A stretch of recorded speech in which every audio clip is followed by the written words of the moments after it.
Page 46.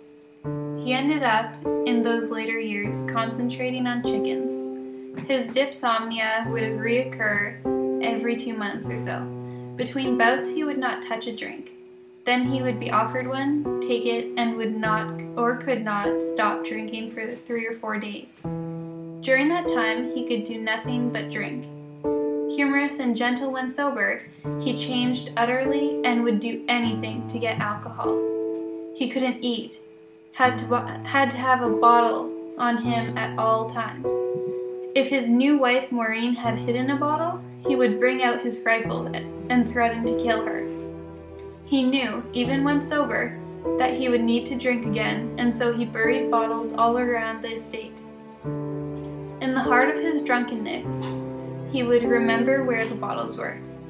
He would go into the fowl run, dig under chicken straw, and pull out a half bottle. The cement niches on the side of the house held so many bottles that from the side the building resembled a wine cellar. He talked to no one on those days, although he recognized friends, was aware of everything that was going on. He had to be at the peak of his intelligence in order to remember exactly where the bottles were so he could outwit his wife and family. Nobody could stop him. If Maureen managed to destroy the bottles of gin he had hidden, he would drink methylated spirits. He drank until he collapsed and passed out. Then he would waken and drink again. Still no food. Sleep. Get up and have one more shot, and then he was finished. He would not drink again for about 2 months, not until the next bout. The day my father died, Stanley Surawira, now a proctor at Kigali, was in court when a messenger brought him the note. Mervyn has dropped dead. What shall I do? Maureen. He dropped dead. Page 55. After all these generations, the coming darkness makes it necessary to move fast in order to read the brass plaques on the walls. The first ones are too recent, 19th century. Then by the communion rail I see it, cut across the stone floor. To kneel on the floors of a church built in 1650 and see your name chiseled in huge letters so that it stretches from your fingertips to your elbow in some strange way and removes vanity. The slab was 5 feet long, 3 feet wide. A good portion of it had torn away. Remained on our knees in the fading light, asked the children to move their shadows, and peered sideways to try to catch the faint ridge of letters worn away by the traffic of feet. Sacred to the memory of Natalia Aspera, wife of Philip Duran Adjante, born 1797, married 1812, died 1822, aged 25 years. She was 15! That can't be right. Must be 15 when she married and 25 when she died? Perhaps that was the first wife before he made Jacob or Mello. Page 80. The family home of Rock Hill was littered with snakes, especially cobras. The immediate garden was not so dangerous, but one step further and you would see several. The chickens that my father kept in later years were an even greater magnet. The snakes came for the eggs. The only deterrent my father discovered was ping pong balls. He had crates of ping pong balls shipped to Rock Hill and distributed them among the eggs. The snakes would swallow the ball whole and be unable to digest it. There are several photographs of this method on snake control and a pamphlet he wrote on poultry farming. After my father died, a gray cobra came into the house. My stepmother loaded the gun and fired at point-blank range. The gun jammed. She stepped back and reloaded, but by then the snake had slid out into the garden. For the next month, the snake would often come into the house, and each time the gun would misfire or jam, or my stepmother would miss at absurdly short range.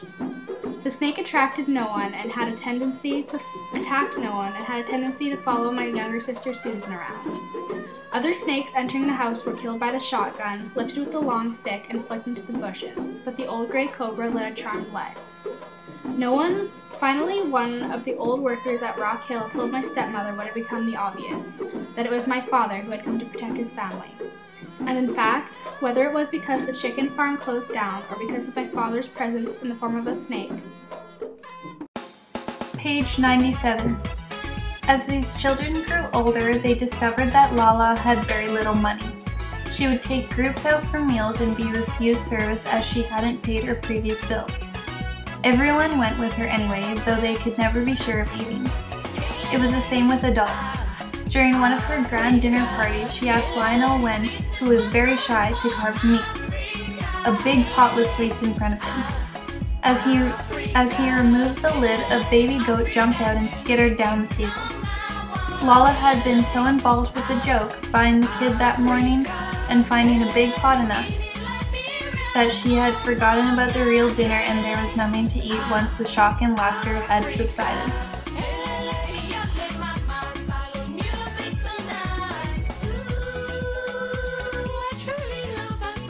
Page 124. They survived that darkness.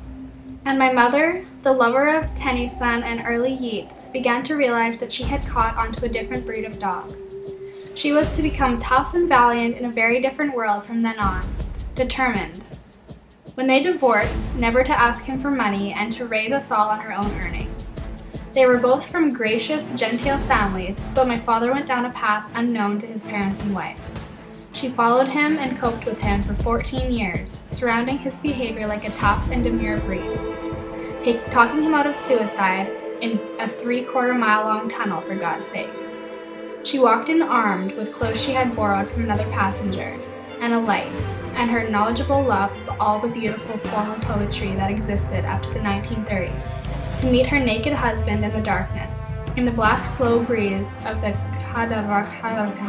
tunnel, unable to find him until he rushed at her, grabbed at the lantern and dashed it against the wall before he realized who it was who had come for him.